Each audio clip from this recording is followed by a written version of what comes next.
Hi Aquarius, kumusta po kayong lahat? Okay, so yan Aquarius, maraming salamat po pala sa walang sawang pagsubaybay sa ating pong mga reading. And kung ikaw ay bago pa lang sa ating channel, mag-subscribe na po kayo. Then, i-click mo na rin yung ating notification bell para lagi kang updated sa ating mga bagong upload, okay? Aquarius, sa mga interested pero sa private reading, no, nasa description box below lang po yung link. Message lang kayo. So, yan. Tignan natin ano yung mga possible na ganap sa inyo this week. Okay. Aquarius, Sun, Moon, Rising, and Venus sign. So, by the way, guys, maganda pa rin na alam nyo yung inyong Sun, Moon, Rising, and Venus sign, no? Para sa iba pang guidance. Okay. Ano po yung mga ganap or possible na mangyari kay Aquarius this week? Aquarius, Sun, Moon, Rising, and Venus. Okay, wait lang guys.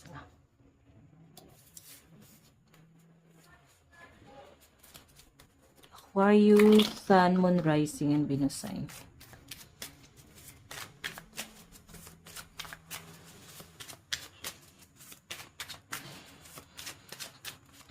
Okay, so guys, meron tayong family, ayan. Actually, medyo tears of joy nga yung nakikita ko dito, Aquarius eh. Masaya ka sa kung ano man yung meron ka ngayon. Sobrang na-appreciate mo yung pamilyang meron ka ngayon, no? And may nakikita ko dito possible na blessing na paparating, ayan. Baka may mga mabubuntis.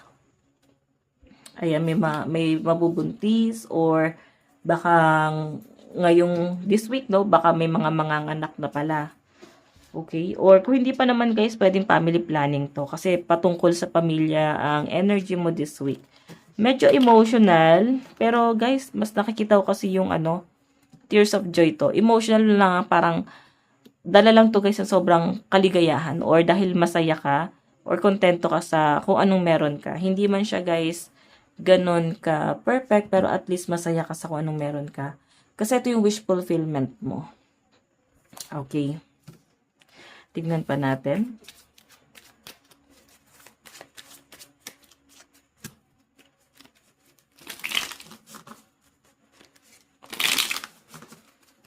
Aquarius, Sun, Moon, Rising, and Venus sign. Aquarius, Sun, Moon, Rising, and Venus sign.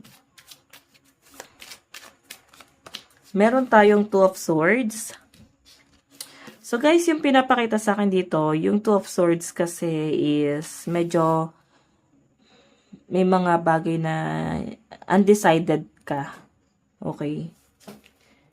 Yung thinking kasi na siguro yung sa mga magulang mo, basta meron kang ibang pamilyang tinitignan dito. Okay? Sabihin na natin guys na meron ka ng sariling pamilya ngayon pero may ibang pamilya kang tinitignan. Pwedeng breadwinner ka dati sa pamilya mo nun. 'Di ba? Then ngayon, pwedeng nare-realize mo pa rin or marirealize mo na parang naawa ka, Aquarius, sa kabilang banda. Naawa ka sa kalagayan nila.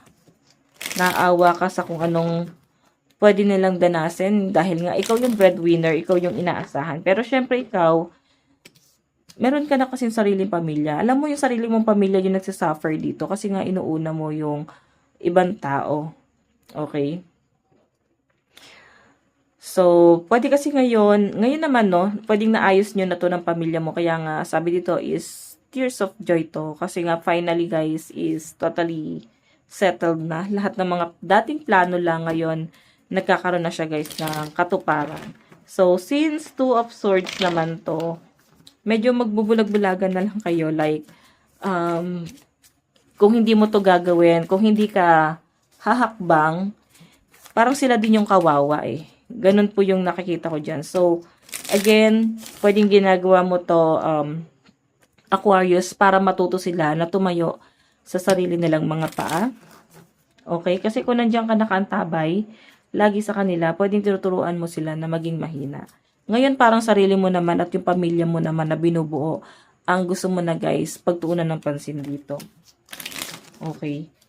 Hindi ka nila kasi kayang i-let go kasi nga, ikaw ay breadwinner. Pero guys, mapapaisip ka talaga eh. Winner ba talaga ang mga breadwinner? Kasi parang Kahit todo laban na sila sa buhay, parang talo pa rin sila eh. Isipin mo, kung ikaw may pangarap ka, ang taas ng pangarap mo, tas ilan yung binubuhay mo sa pamilya mo, di ba? Kung 10 kayo, isa lang may trabaho, ang hirap nun.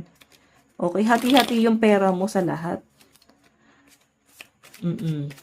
Example lang yun, guys. Ginawa ko lang komplikado para mas mag-isip ka na ganun kahirap. So, again, meron tayong, di ba? May nakikita akong wedding dito. So, I think merong plano about marriage, no, this week. Parang pag-uusapan na tong kasal na to. Para bang ang pinapakita kasi sa akin dito, Aquarius, pwedeng may magpo-propose sa'yo ngayong week. Itong taong to, guys, sure na sure talaga siya na ikaw na yung gusto niya makasama. Itong partner mo, no. Tignan mo naman, sobrang thankful siya na ikaw yung partner niya. Sobrang thankful siya na ibinigay ka sa kanya kasi marami kang naibigay sa kanya na words of wisdom talaga, as in. Ayan, sobrang thankful itong taong to. Tingnan natin. Mahal na mahal ka ng partner mo, no? Meron tayong Emperor. So, ikaw naman, syempre, maswerte ka din kasi Emperor yung partner mo. Kahit papano, or kahit ganyan siya, parang iniisip mo pa rin na di ba parang mas thankful ako kasi ganon, ganyan. Mas wise yung partner mo. Pero, isipin nyo na lang, guys, etong person mo kaya siya nagiging wise kasi ikaw yung nagiging motivation niya. And then, ikaw naman, nakikita mo yung taong binubuo mo na mas na-motivate sa inyo.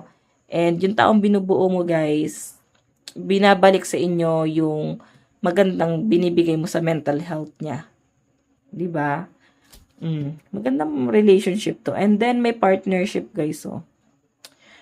Ayan, oh, sa bottom of the deck mo. May partnership talaga siya. Tingnan pa natin. Meron tayong 9 of Pentacles. Wow, overflowing. Ang ganda ng daloy ng pera ng mga Aquarius this week. Ayan, sa pinapakita sa akin dito, no.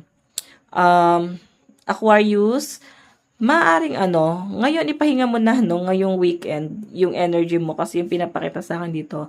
As in, pagod ka this week. Pero worth it kasi overflowing yung inyong blessing. Overflowing ang inyong kaperahan. Maganda yung nakikita ko dito and nandito yung parang stability. Pwedeng makakota ka rin, no? Okay, kung meron kang hinahabol na kota, maganda naman yung nakikita ko dyan. So, wow. Stability to para sa inyo. Okay, kasi motivated ka eh. Namomotivate ka ng partner mo. Then, ganun din siya, guys. Check pa natin, ha? Tignan natin ang inyong advice. Ayan. Medyo makati lang, guys, ang aking lalamunan. Hindi pa naman pwede, no? Kasi hindi ako nakakagawa ng video pagka nangangati lalamunan. Okay, so tignan natin ang inyong advice. Meron tayong adjustment are required. So, kailangan, guys, ng something adjustment dito. Oo. Kailangan nyo, guys, na itong mga nangyayari na to, especially iniisip mo yung iba mong pamilya. So, yung, diba, ang nakikita ko sa dito, guys, kailangan mo ng something adjustment dyan. Kailangan mo ng, parang ikaw yung magpapakumbaba. Ikaw yung magi-giveaway dito. So, by the way, Aquarius, ito lang po ang inyong reading. Maraming salamat po. God bless and love you. Bye-bye.